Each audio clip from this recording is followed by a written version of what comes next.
오늘 말씀은 전도서 9장 11절부터 18절까지의 말씀입니다. 핵심 구절은 17절입니다.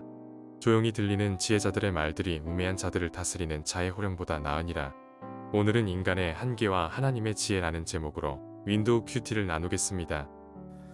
인간의 나약함은 이미 모두가 인정할 수밖에 없는 사실입니다. 제 아무리 성공의 길을 걷고 부를 축적하고 심지어 올바른 길로 사람들의 선망을 받는 자일지라도 모든 사람의 공통점이 있으니 그것은 인간은 모두 연약하다는 것입니다. 연약하다는 건 무슨 말입니까? 가진 능력에 한계가 있다는 것이죠. 제가 취미가 게임이었습니다. 지금은 게임 장비를 다 팔고 있거든요. 눈물을 머금고 당근마켓을 하고 있습니다. 제가 게임을 좋아했을 때 예전에 GTA5라는 게임이 있었어요. 한참 즐겼었습니다. 맵에는 보이지 않지만 북쪽의 어느 지점을 가면 미군 부대가 있어요. 제 캐릭터를 거기로 들어가게 하면 일반적으로는 구매할 수 없는 아이템들, 예를 들면 탱크나 전투기 같은 걸 얻을 수 있거든요. 그렇게 되면 게임의 스릴이 5배, 10배는 늘어나는 겁니다.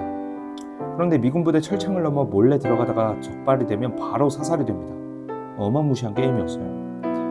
그런데 제가 인터넷에서 뭘 찾은 줄 아십니까? 5분 동안 내 캐릭터가 죽지 않는 무적 치트키를 찾아냈습니다. 그걸 입력만 하면 5분 동안 공격을 아무리 받아도 데미지를 받지 않아요. 저는 치트키가 허락한 제한시간 5분 안에 모든 걸 누릴 수 있었습니다. 여러분, 인생에도 치트키가 있으면 얼마나 좋을까요? 무적 치트키 말이죠. 총명 치트키 말이죠. 그런데 없잖아요. 그래서 우리는 날마다 벅찬 인생 속에서 힘들게 살아가고 있는 거 아니겠어요? 우리 안에 능력의 한계가 있으니까 그런 거잖아요. 특별히 12절에서는 그런 인간의 한계를 잘 설명하고 있습니다.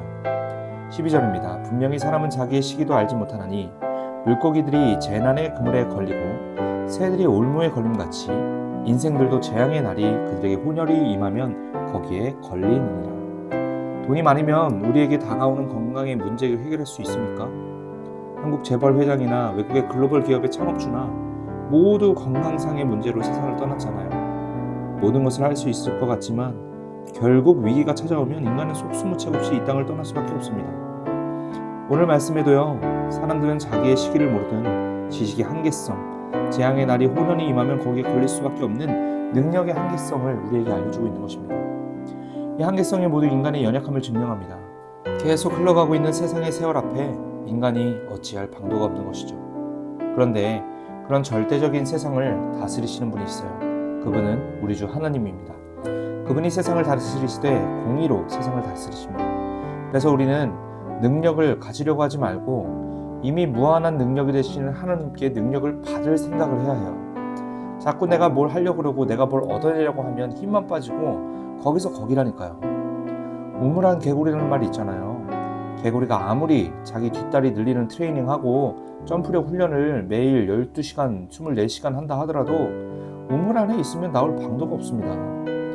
우리 모든 인생도 마찬가지예요. 수십 년 동안 노력하고 자신의 모든 걸 다 바쳐서 노력해도 날씨 하나에 또는 질병 하나에 또는 감정선 하나에 모든 걸 망쳐버릴 수 있는 그런 것이 바로 인간의 연약함입니다. 그래서 우리는 능력이 되는 걸 쓸어 모으려고 하지 말고 먼저는 능력 되시는 하나님께 의지해야 됩니다. 그게 믿음이에요. 그게 신앙이고 그게 예배입니다.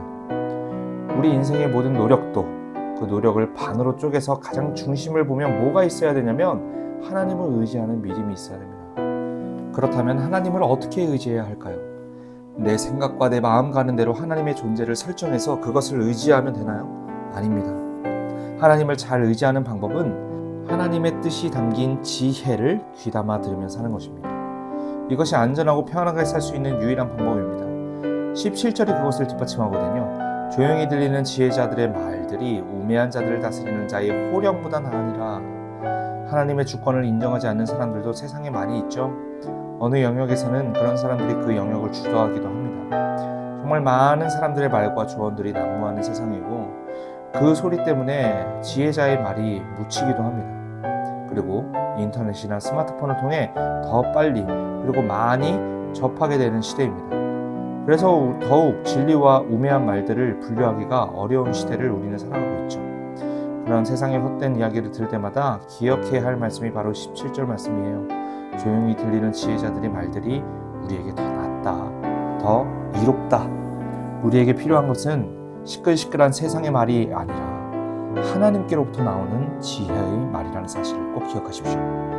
인간의 나약함과 그로 인해 나타나는 삶의 고난함 속에서도 평안을 누리며 살아갈 수 있는 방법, 지혜의 근본이 되시는 하나님의 말씀을 날마다 찾고 따르는 것입니다. 그 하나님의 지혜는 성경에 기록되어 있습니다. 그 하나님의 지혜는 교회에서 선포됩니다. 그러니 사랑하는 여러분, 우리가 어찌 거친 세상 속에서 말씀이 선포되어지는 교회 예배와 성경 말씀을 어찌 멀리하며 살아갈 수 있겠습니까? 오늘 하루 하나님이 의지하는 마음보다 앞서 있었던 나의 개인적인 노력과 수고를 멈추십시오. 하나님 말씀 없이 살아왔던 교만한 나의 생활들을 멈추세요. 그리고 하나님께 집중하십시오. 하나님, 내가 여기 있습니다. 오늘 나의 행동과 마음 모두 하나님을 의지하는 데 집중하겠습니다. 내 이 마음을 소중한 믿음으로 봐주시고 이 믿음 위에 무한한 능력을 내려주십시오. 주님이 내려주시는 능력, 빵 부스러기만큼만 받아도 이 세상 이겨낼 수 있을 줄 믿습니다.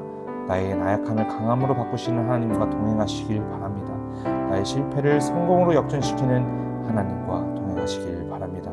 그렇게 생명나무의 열매를 누리며 살아가는 우리 모두가 되시기를 주님의 이름으로 축복합니다. 기도하시겠습니다. 사랑의 주님, 우리에게 주신 지혜를 우리가 마음가운데 새기며 이 세상 넉넉히 이기며 살아가게 하여 주시옵소서.